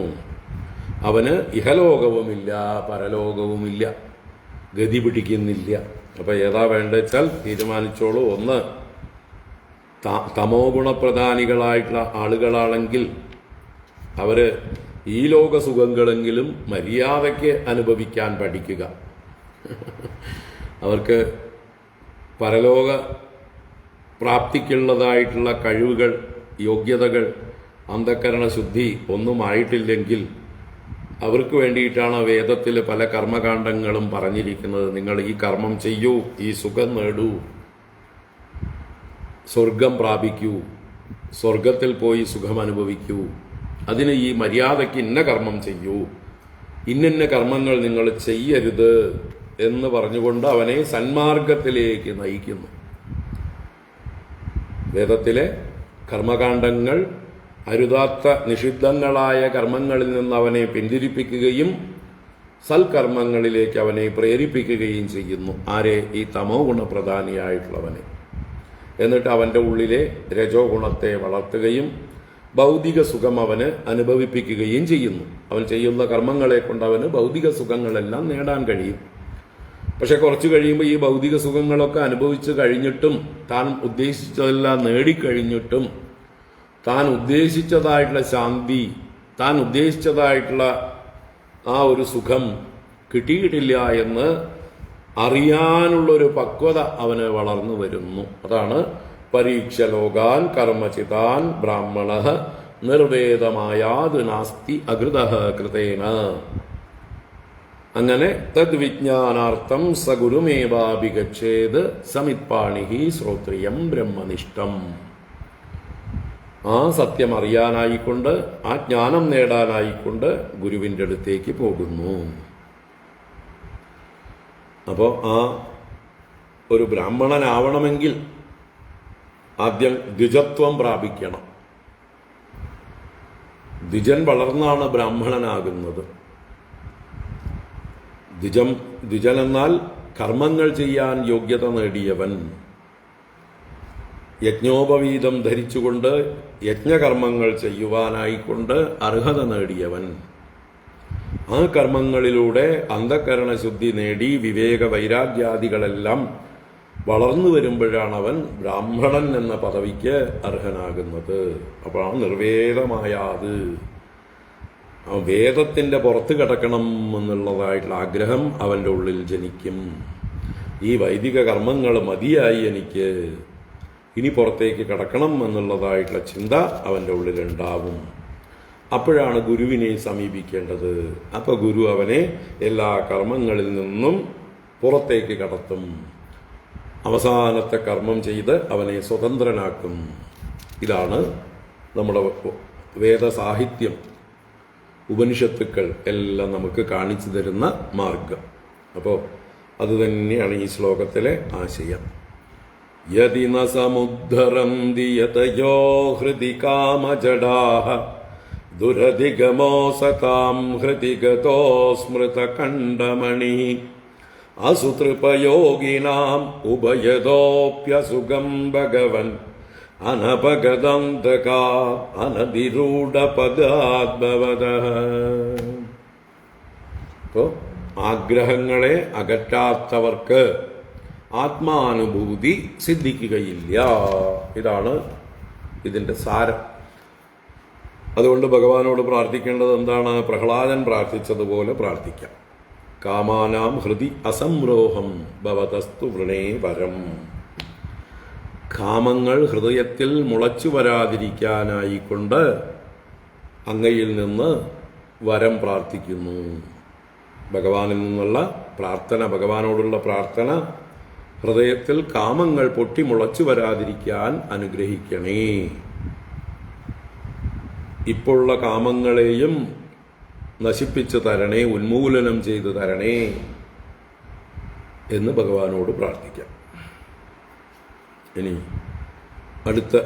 അടുത്ത ശ്ലോകമാണ് വാസ്തവത്തിൽ മുമ്പേ പറഞ്ഞ സഗുണോപാസനയുടെ മഹത്വം പറയുന്നത്. ത്വദവഗമീന വേത്തി ഭവദുത്തശുഭാശുഭയോ ഗുണവിഗുണന്വയാം സ്തർഹി ദേഹഭൃതം ച ഗിരഃ അനുയുഗമന്വഹം സഗുണഗീതപരമ്പരയാ ശ്രവണഭൃതോ യതസ്ത്വമപവർഗഗതിർമനുജൈഃ. ത്വദവഗമീന വേത്തി ഭവദുത്തശുഭാശുഭയോർ ഗുണവിഗുണന്വയാം സ്തർഹി ദേഹഭൃതം ച ഗിരഃ അനുയുഗമന്വഹം സഗുണഗീതപരമ്പരയാ ശ്രവണഭൃതോ യതസ്ത്വമപവർഗഗതിർമനുജൈഃ. വൈകുന്നേരം ഒഴിവുണ്ടെങ്കിൽ കാണാം, നോക്കട്ടെ. പുറത്തെവിടെയും പോകുന്നില്ലെങ്കിൽ ഞാൻ ക്ലാസ് എടുക്കാം, ഇല്ലെങ്കിൽ നാളെ കാണാം. ഓ കായേന വാചാ മനസേന്ദ്രിയൈർവാ ബുദ്ധ്യാത്മനാ വാ പ്രകൃതേ സ്വഭാവാത് കരോമി യദ്യത് സകലം പരസ്മൈ നാരായണായേതി സമർപ്പയാമി. ഓം ശാന്തി ശാന്തി ശാന്തി. ഹരി ഓം ശ്രീ ഗുരുഭ്യോ നമഃ. ഹരി ഓം. ഹരി ഓം. വൈകുന്നേരം നോക്കിക്കോളൂ. നാരായണ. ഹരി ഓം.